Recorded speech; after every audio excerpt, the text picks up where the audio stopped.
भारत के चुनाव एक झांसी झांकी। इंडिया, जो कि एक वाइब्रेंट डेमोक्रेसी है, रेगुलर इलेक्शंस के रिदम के साथ धड़कता है। ये इलेक्शंस हमारे देश की लाइफ ब्लड हैं, जो लोगों की विल को रिफ्लेक्ट करते हैं। बर्फीले हिमालय से लेकर कन्याकुमारी के सन ड्रेंच्ड शोर्स तक इंडियंस अपना वोट डालते हैं। वो अपने लीडर्स को चूज करते हैं गवर्नमेंट के अलग अलग लेवल्स पर रिप्रेजेंट करने के लिए। लेकिन डेमोक्रेसी का ये इंट्रिकेट डांस एक कॉस्ट के साथ आता है। ज्यादा इलेक्शंस होना डिसरप्टिव और एक्सपेंसिव हो सकता है। ये एफिशिएंसी और गवर्नेंस पर क्वेश्चंस खड़े करता है।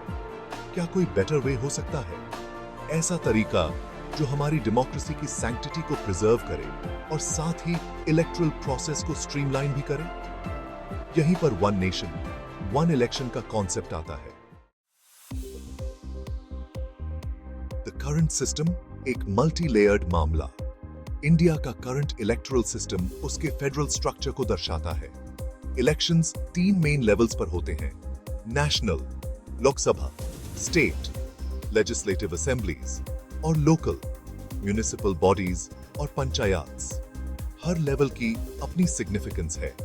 लोकसभा, जो हाउस ऑफ द पीपल को रिप्रेजेंट करता है, यूनियन गवर्नमेंट बनाता है। स्टेट असेंबलीज के पास अपने अपने स्टेट से जुड़े मैटर्स पर लॉज बनाने की पावर होती है। लोकल बॉडीज, जो लोगों के सबसे क्लोज होते हैं, ग्रास रूट्स इश्यूज को एड्रेस करते हैं। जहां हर टियर एक क्रूशल रोल प्ले करता है, वहीं स्टैगर्ड इलेक्शंस की वजह से कैंपेनिंग और वोटिंग का एक कंटिन्यूअस साइकिल बन जाता है। ये कंटिन्यूअस साइकिल कई चैलेंजेस पैदा कर सकता है। ये रिसोर्सेज पर प्रेशर डाल सकता है, गवर्नमेंट्स का ध्यान गवर्नेंस से हटा सकता है और वोटर फटीग क्रिएट कर सकता है। इन कंसर्न्स ने सिमल्टेनियस इलेक्शंस पर डिबेट को हवा दी है। क्या एक सिंक्रोनाइज्ड अप्रोच इन चैलेंजेस का आंसर हो सकता है? वन नेशन वन इलेक्शन, एक simple idea. One nation one election के पीछे का आइडिया सिंपल है। गवर्नमेंट के तीनों टियर्स, लोकसभा, स्टेट असेंबलीज और लोकल बॉडीज के लिए इलेक्शंस एक साथ कंडक्ट कराओ। इमेजिन करो एक सिंगल पोलिंग डे, डेमोक्रेसी का एक नेशन वाइड फेस्टिवल। सिटीजंस एक ही बार में सभी लेवल्स के रिप्रेजेंटेटिव्स के लिए वोट डालेंगे। ये कॉन्सेप्ट वैसे तो सीधा साधा लगता है, लेकिन इसके प्रोफाउंड इम्प्लीकेशंस हैं। प्रोपोनेंट्स का कहना है कि इससे समय, पैसा और रिसोर्सेज की बचत होगी। उनका मानना है कि इससे इलेक्टेड गवर्नमेंट्स को कांस्टेंट कैंपेनिंग की बजाय गवर्नेंस पर फोकस करने का मौका मिलेगा। हालांकि किसी भी बड़े रिफॉर्म की तरह इसके साथ कॉम्प्लेक्सिटीज और पोटेंशियल ड्रॉबैक्स भी हैं। हिस्टोरिकल एकोज, हिस्ट्री की एक लुक। साइमल्टेनियस इलेक्शंस का आइडिया इंडिया के लिए नया नहीं है। हमारे गणराज्य के शुरुआती सालों में 1951 से 1957 तक लोकसभा और स्टेट असेंबलीज के इलेक्शंस एक साथ होते थे। ये प्रैक्टिस कई पॉलिटिकल डेवलपमेंट्स की वजह से बदली, जिसमें कुछ स्टेट असेंबलीज का भंग होना भी शामिल था।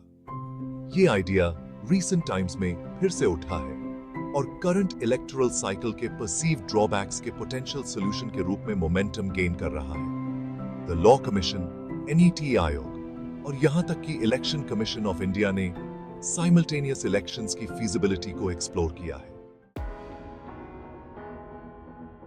Section 5, the promise of synchronicity, efficiency और USSEB आगे।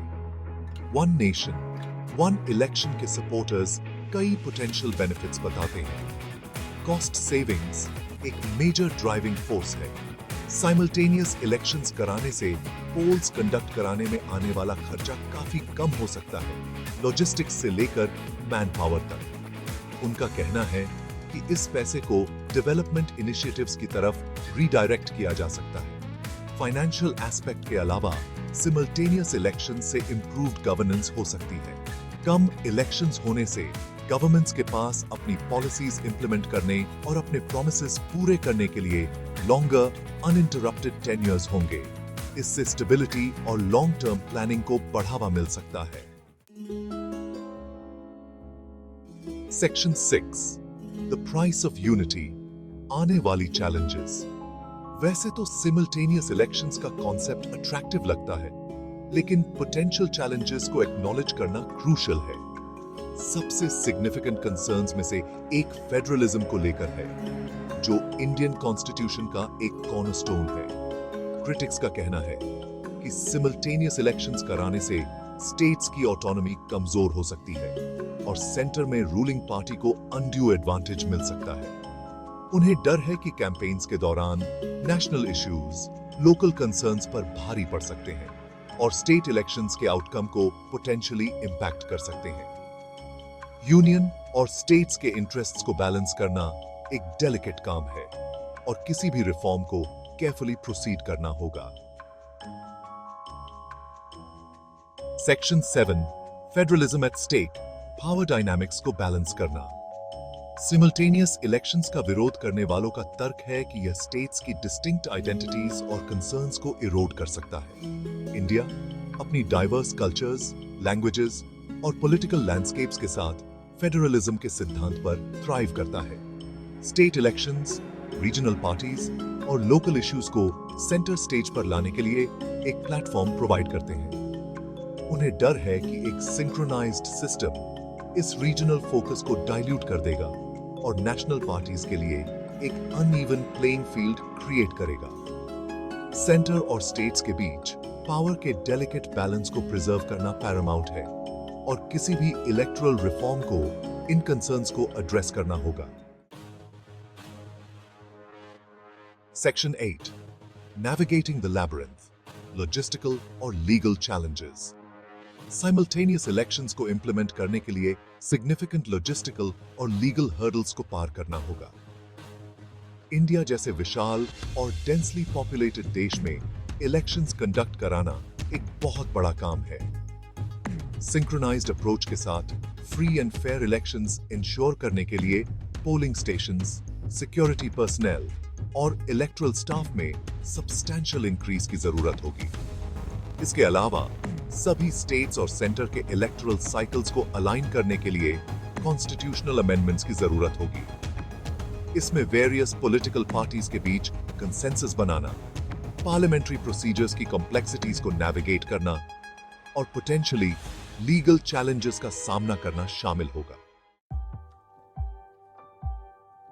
Section 9 seeking consensus, democratic renewal का पाथ।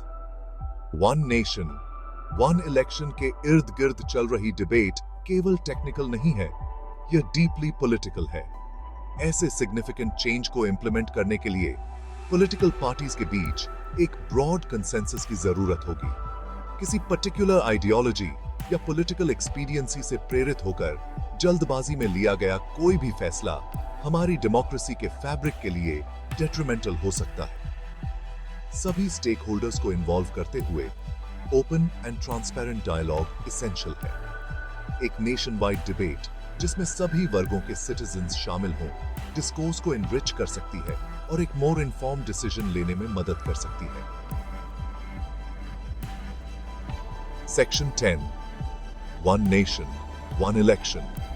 फ्यूचर का vision, one nation, one election का आइडिया इंडिया के इलेक्टोरल फ्यूचर के लिए एक बोल्ड विजन रिप्रेजेंट करता है।